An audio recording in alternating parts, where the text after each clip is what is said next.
What's up guys, welcome back to another tutorial, and today we are going to be drawing Brolly in his legendary Super Saiyan form. Please check the description below for specifics about the cube size, paper size, and other materials used during this tutorial.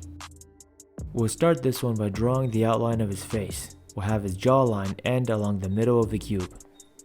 We'll draw a straight line to help define the path of his eyes, and along the same line, we're going to draw his nose. Next, we'll draw his forehead and his right eye, before returning our attention to his left eye.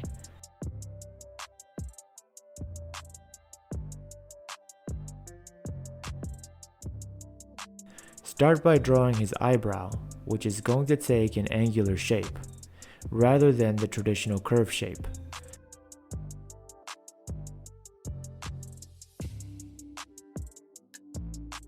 We'll do the same thing with his eye.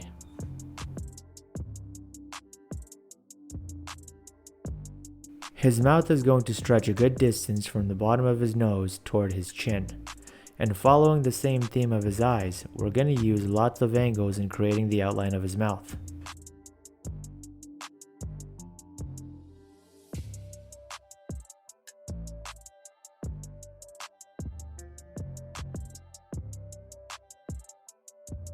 For his teeth, we're going to draw the general shape for now and save the details for later.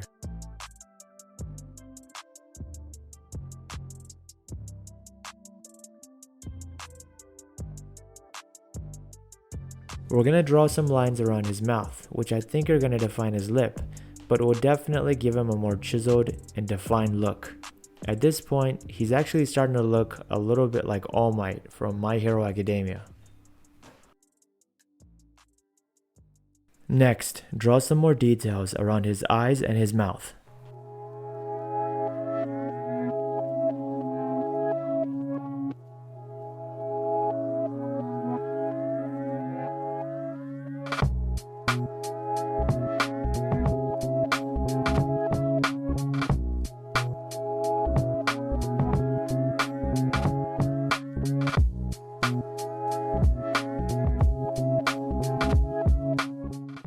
Now that we've started drawing his scar, he's starting to look a lot more like Brolly. Well, at least like the new version of him. The original Brolly did not have a scar. This dude's got tons of them, and we'll draw quite a few on his chest and his arms too. Normally I'd save drawing the details of his ears for later, but in this case there's so much work to do, I decided to just get it out of the way. Before continuing to his hair, let's go over all our lines with a hard pencil and add in a few more details along the way.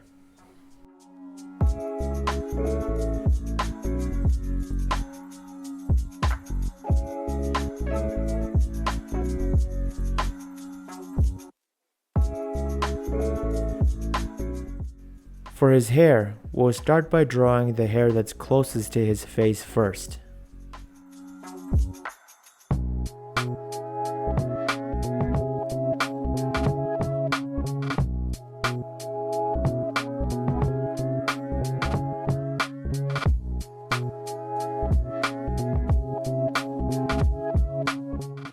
Next, we'll draw his neck, chest, and shoulders before returning to finish the rest of his hair.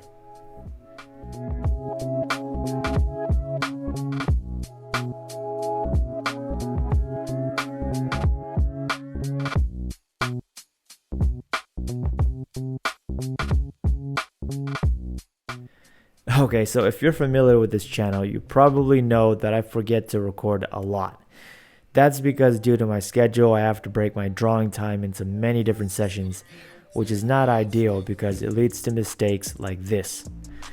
Sometimes I would pretend like nothing's happened and just keep drawing, especially if it's nothing major, but in this case, I thought it would be beneficial to show you my process. So we'll start by drawing the point where his arm meets his chest, aka his armpit. Then we'll get to work on his near side chest. It might be beneficial to create a rough sketch for the chest before you start drawing some of the overlapping lines because it can lead to unnecessary erasing. But if you feel confident that you can draw the details and still be able to make sure everything is drawn proportionately, then you don't really need to follow that step. at least not all the time. His scar is going to take a curved trajectory. The lines for his scar will be distorted as they overlap with the line that we drew earlier. Again, everything we're drawing on his physical body will be curved to some degree. There are no straight lines here.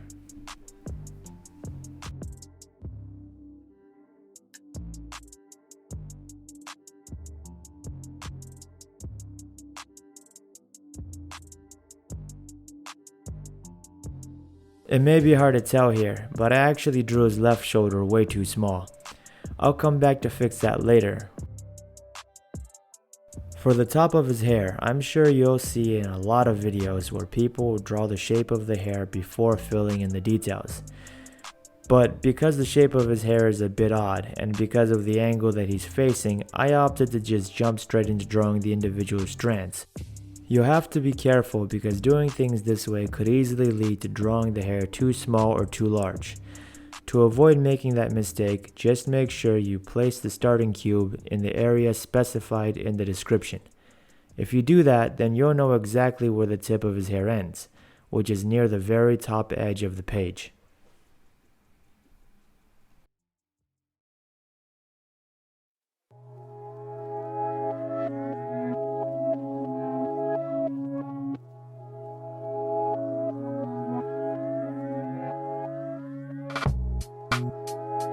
Once again, I'm gonna go over everything with a hard pencil before continuing.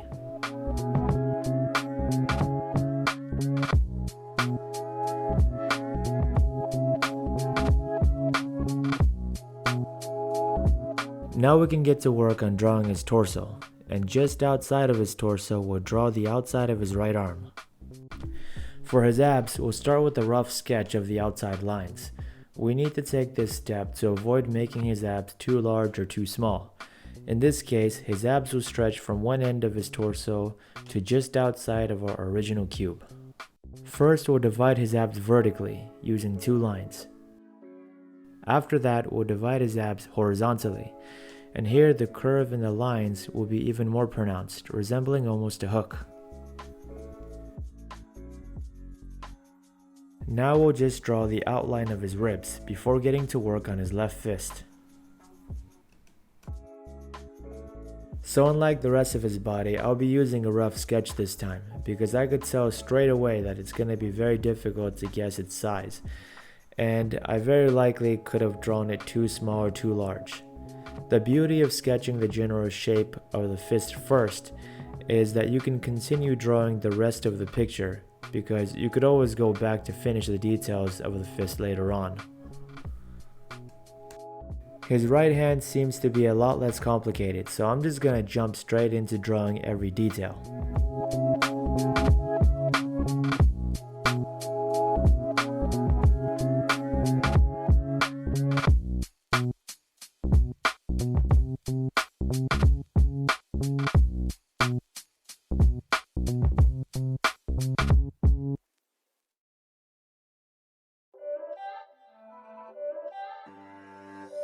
It's not a game, it's a rich thing.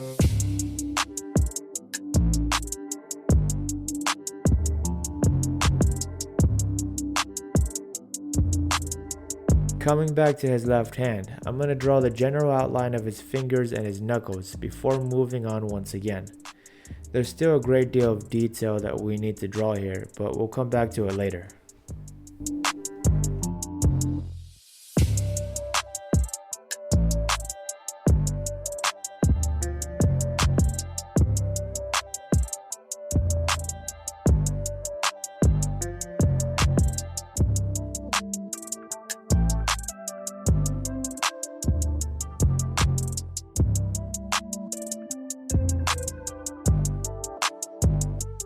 As I mentioned earlier, I made his left shoulder way too small, so I'm gonna go ahead and make that correction now.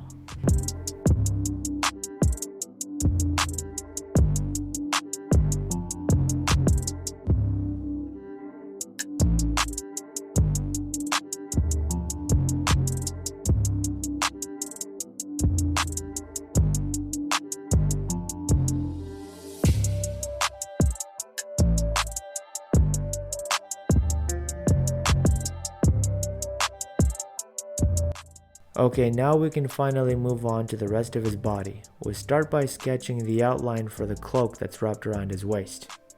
Well, it's actually a giant ear from an alien monster technically, but just to keep things simple, I'll call it a cloak.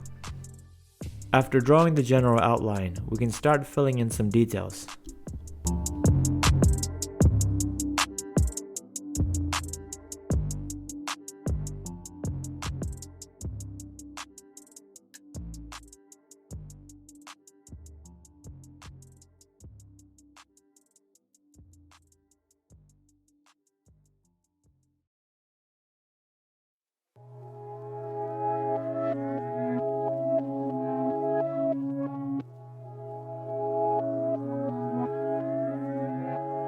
You don't really need to do a rough sketch for the knot, and since we've already drawn everything else, it should be pretty easy to fit it on the page.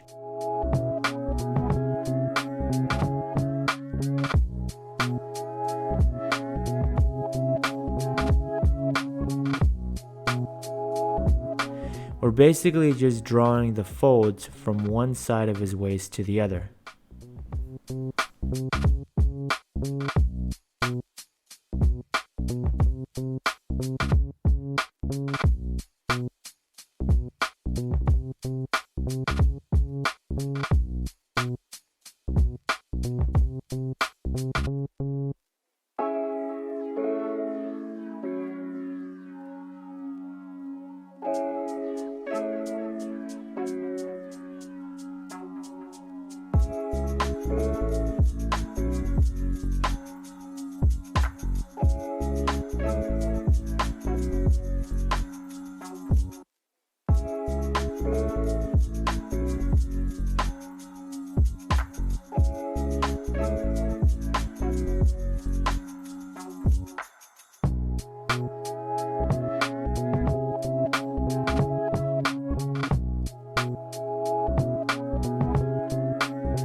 Okay, so we're finished with our rough draft of the lower part of his body, and as you can see I went over everything with a hard pencil, and now it's time to start filling in some details.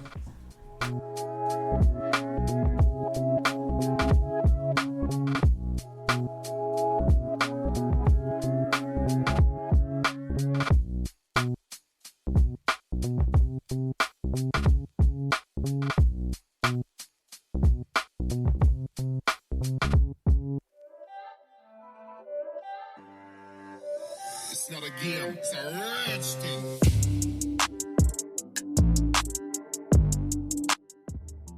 It's time for us to start shading his hair, but first we'll draw a nice thick line around the outside of his face and jaw to help give him a bit more definition. And I actually forgot to draw his sideburns, so I'll go ahead and do that now.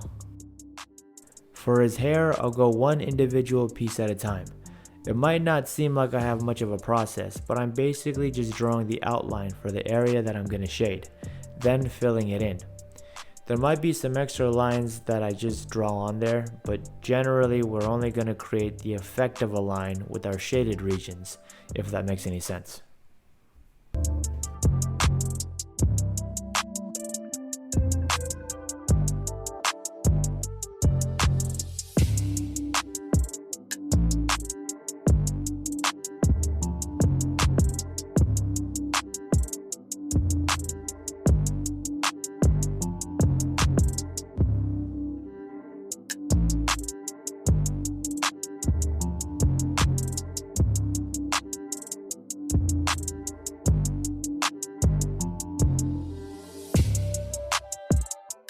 Before continuing with his hair, let's go over everything with a hard pencil.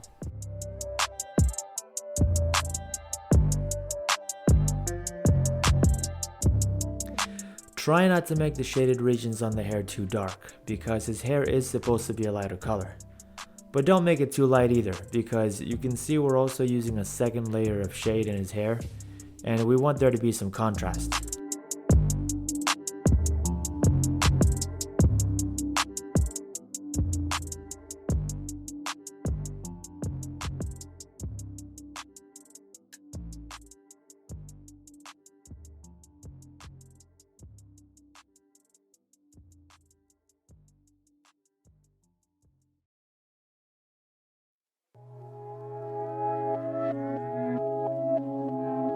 For his neck, we'll follow generally the same process, and we'll use some of the darker shadows we create to help define the vein that's running down the side of his neck.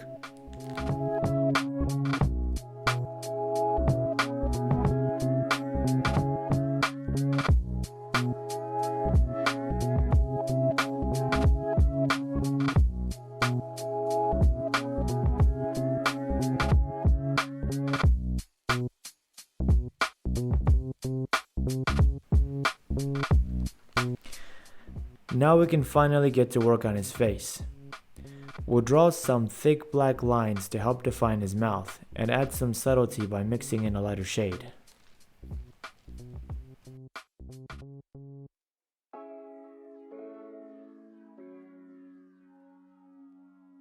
Next we'll create a shadow that runs down the side of his face. Make sure to use a back and forth motion when shading here, because we don't want to create any tacky looking straight lines. Notice that there is an area within the shadow that's darker than the rest. That's to add some complexity and to make our drawing more interesting. Now we'll create some shadows around his eyes, and then fill in the area within his mouth.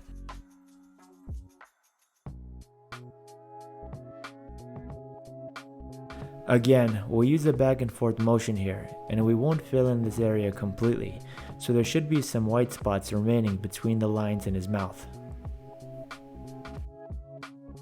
We'll finish up his face by adding a second, lighter layer of shade.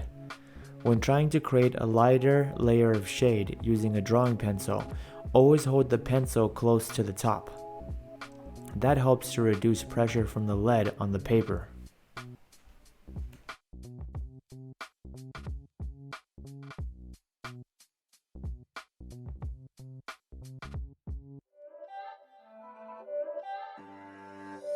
It's not a game, it's a rich thing.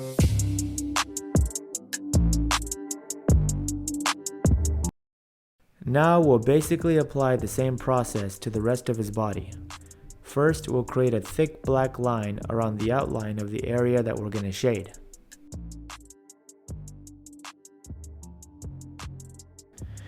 Then we'll create some black shadows, first by creating an outline and then by filling it in.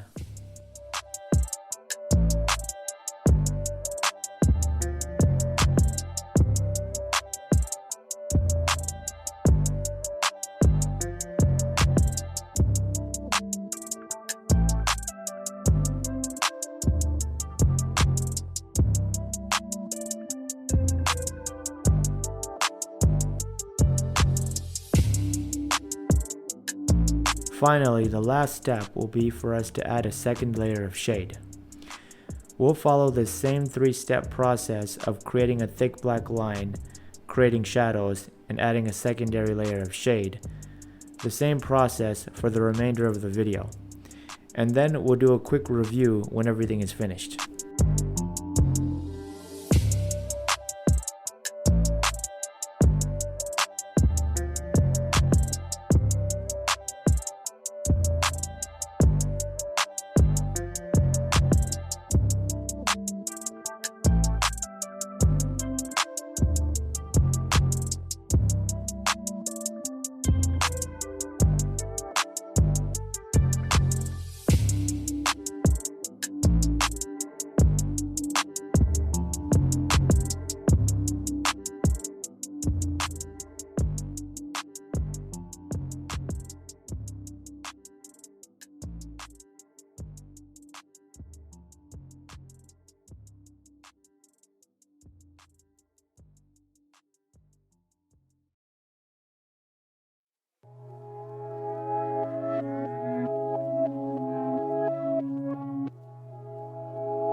It's not a game, it's a rich thing.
It's not a game, it's a rich thing.